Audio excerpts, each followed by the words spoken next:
ridge, you know, it's got like a big, that's it. Okay, so that's Buffalo Ridge right there. And that's the location of the Buffalo Ridge Baptist Church. Okay, and again, that's in Washington County. All right, so now you have the Lower French Broad established in Jefferson County. Jefferson County was larger than it is now. For one reason, it included a lot of Hamilton County. Okay, you know what else was true in around the turn of between the 18th and 19th centuries was there was no Jefferson City. There was only Mossy Creek. That was the name of the town. Okay, and if you go and look at Civil War maps, that's what it says. It'll just say Mossy Creek, because Jefferson City didn't come into being until after 1900. Okay, so now you have this Holston Baptist Association. Well, let's see, the Holston Association grew, and the churches in the southwest portion of that became the Tennessee Association. And that included the Lower French Broad Baptist Church and a number of others that were in this area. So that gets us to about 1800. Now, Lower French Broad established a mission church at the lower end, so to speak. By that I mean I guess you could say, southwestern end of Dumplin Valley. And that church is called Dumplin Baptist. And they are remarkable because they've got their records all the way back to 1797, and the cabin that was used as the church is still on their property. And that's pretty amazing, okay? Yeah. So now Dumplin is part of this Tennessee Association as well. Okay, now in the meantime,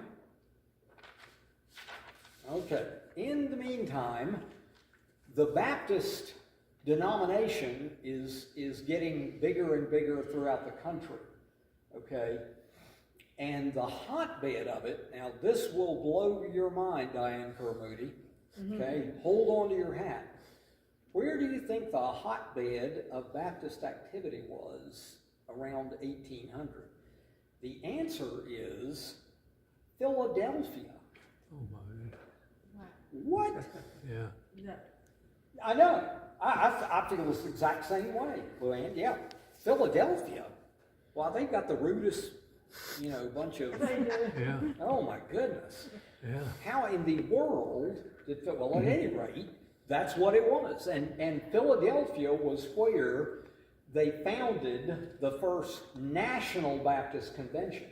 And because, okay, and so, let me give you the name of that, because you don't want to forget this.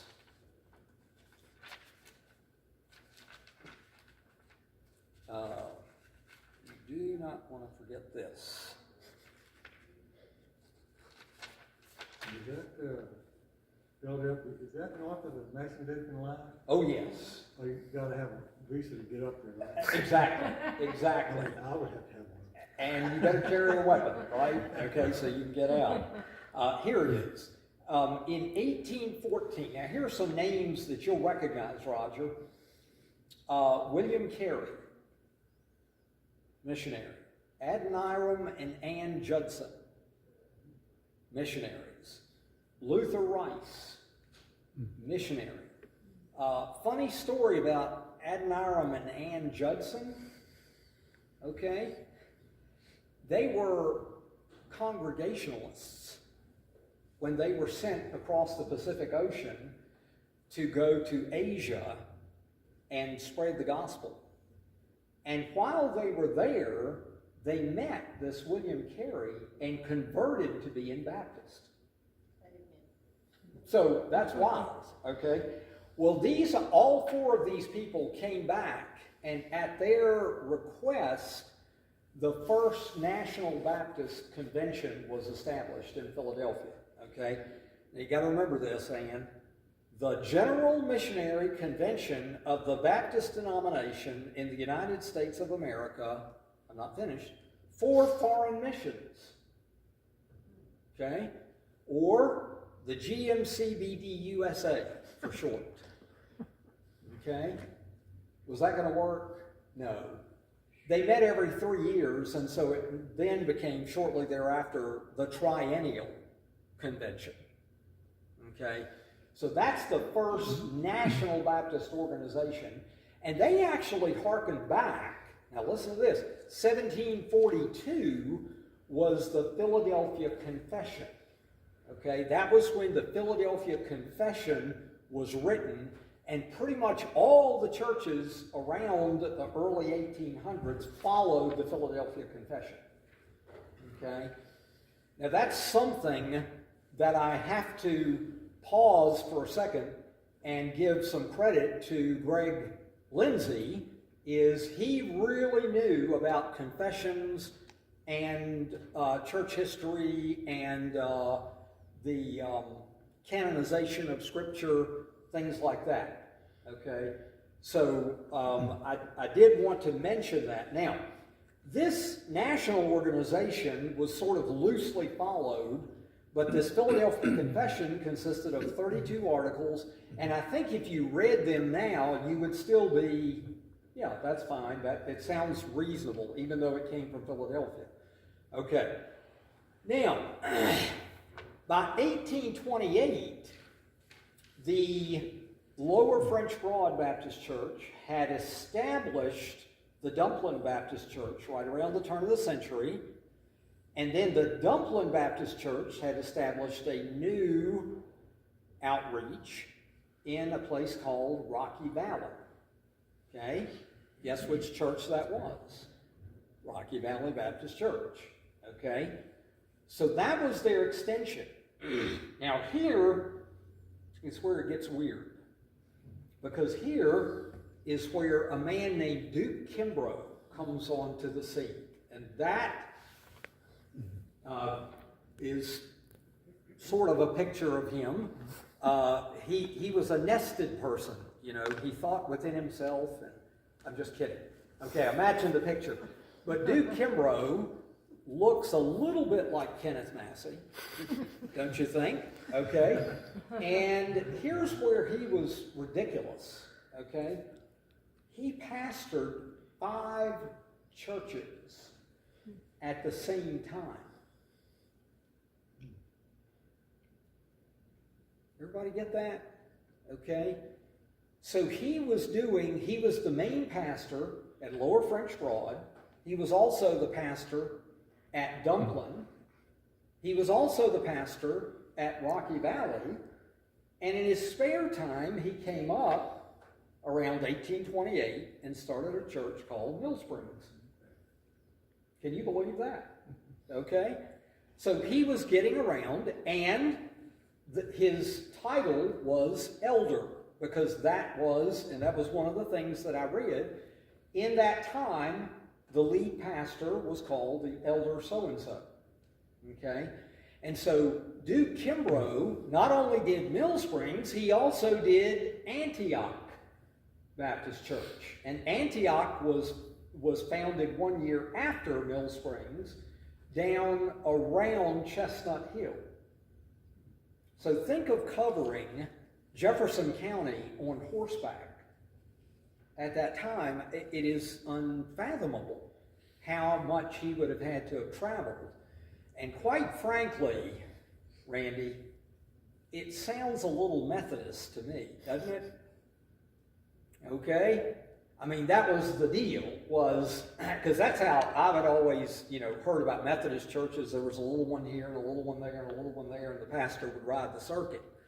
And so that was kind of happening with us. By the way, what were the denominations that were pushing west? Because this is kind of interesting as well. It was Baptist, Methodist, Presbyterian, and then I got a new one for you, Campbellite. Anybody know what Campbellite? Today they're called Disciples of Christ.